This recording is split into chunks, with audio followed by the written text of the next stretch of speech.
तुम तुम्हारे क्लास में बैठे हुए हो, अगल बगल में क्या चल रहा है उससे तुम्हें घंटा फर्क नहीं पड़ रहा। चारों तरफ सिर्फ घमासान बकचोदियों का शोर है, लेकिन एकदम से पूरा क्लास शांत हो जाता है और तुम देखते हो एक नई क्यूट सी लड़की क्लास के अंदर आ रही है और उसे देखकर तुम्हारा एक हरामी दोस्त तुम्हें हल्की सी मुस्कुराहट पास करता है। इसी सिलसिले के बीच तुम्हारा उस मोहतरमा से आई कांटेक्ट हो जाता है और बस खो गए अपनी दुनिया में। लैला मजनू रोमियो जूलियट लौला लस्सन सब फीके पड़ जाते हैं और पीछे से आवाज आती है, भाई भाभी मिल गई क्या?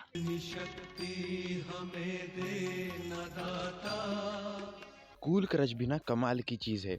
जिस लौंडे को अटेंडेंस से घंटा फर्क नहीं पड़ता, उसकी अटेंडेंस भी आज उसके रिजल्ट के परसेंटेज से भी ज्यादा है। माँ बाप भी सोच में पड़ जाते हैं, बच्चा रोज स्कूल तो जाता था लेकिन फेल कैसे क्या हो गया। उसी बीच तुम्हें तुम्हारी क्रश कॉरिडोर में खड़ी दिखती है। फिर संदीप महेश्वरी से भी डीप लेवल का मोटिवेशन तुम खुद को देकर उससे बात करने जाते हो। हाय, मेरा नाम मंगेश है। हाय मंगेश, आप यहाँ अकेली क्यों खड़ी हो? अरे वो मैं यहाँ किसी को जानती नहीं ना। अच्छा, वो छोड़िए, आपका नाम क्या है? अरे नहीं नहीं, पहले आप ये बताइए आपके यहाँ 10 के गोलगप्पे कितने मिलते हैं? क्या आपके टूथपेस्ट में भी रामदेव बाबा का सामान है? क्या आपके घर में आपके पापा आपकी माँ को? अबे बस कर भाई, जब से आया है अनाप शनाप बातें पूछ रहा है। Don't you have a sense to talk with a woman? अब इतना सब कुछ हो जाने के बाद बेचारे लौंडे की गांड फटने लगती है उस लड़की से।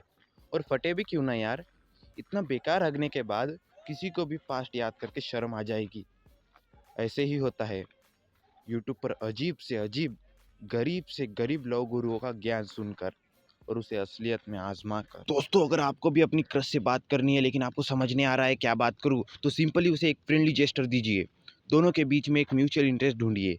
उसे उसके बारे में पूछिए, उसका बाप क्या काम करता है, वो क्या काम करती थी, और एक आप हल्का सा जोक भी मार सकते हैं उसे हंसाने के लिए। बस ये सब चीजें फॉलो कर लीजिए, लड़की 2 मिनट में सेट हो जाएगी। अब ऐसे बकचोद टिप्स लेकर जाओगे तो औरा का लौरा तो होगा ही, लेकिन फिर भी तुम उस लड़की पर ट्राई मारते हो क्योंकि उसे पाना अब तुम्हारी जिद नहीं, जुनून बन चुका होता है। तुम सिर्फ दूर दूर से ही आंखों में इशारे करते हो।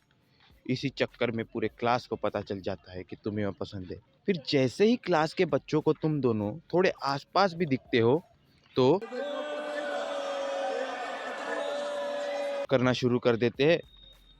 तुम्हारी वाली थोड़ा ब्लश होती है और तुम बाहर से ऐसे दिखा रहे होते हो कि बहनचोद, इसके आगे ओ ओ किया तो स्कूल वॉर शुरू कर दोगे, लेकिन अंदर ही अंदर तुम्हें अलग ही चरम सुख की प्राप्ति हो रही होती है। अब यहाँ से दो कहानियां शुरू होती है कि वो तुम्हारी गर्लफ्रेंड बन जाए और दूसरी कि तुम वन साइडेड ही रह जाओ। मन का विश्वास कमजोर होना। अब वन साइडेड रहने के बाद तुम मैच्योर आदमी जैसा बिहेव करने लगते हो, थोड़ा शांत शांत रहने लगते हो। तुम्हारे इमेजिनेशन में तुम खुद को कबीर सिंह में का शाहिद कपूर समझते हो, लेकिन असलियत में तुम देवदास लग रहे होते हो। लेकिन अगर तुम्हारी किस्मत अच्छी है और वो तुम्हारी जीएफ बन जाती है तो मुबारक हो, तुम्हें सैड वाले रंडी रोने करने की कोई ज़रूरत नहीं। तुम भी अभी शान से छाती पीट पीट के बोल सकते हो, हाँ मेरी भी एक जीएफ है। तो अब यार मेरे भी जाने का टाइम हो चुका है। अगर तुम्हें ये वीडियो रिलेटेबल लगा हो थोड़ा सा भी तो यार लाइक करो। अगर लाइक करोगे तो शायद तुम्हारी वाली तुम्हें फ्यूचर में थोड़ा भाव देने लगेगी, और अगर सब्सक्राइब करोगे तो सीधा शादी का रिश्ता ही लेके आएगी। नहीं नहीं यार, ऐसा कुछ नहीं होगा, पर प्लीज़ लाइक सब्सक्राइब कर देना। अब मैं मिलूंगा तुमसे अगले वीडियो में, तब तक के लिए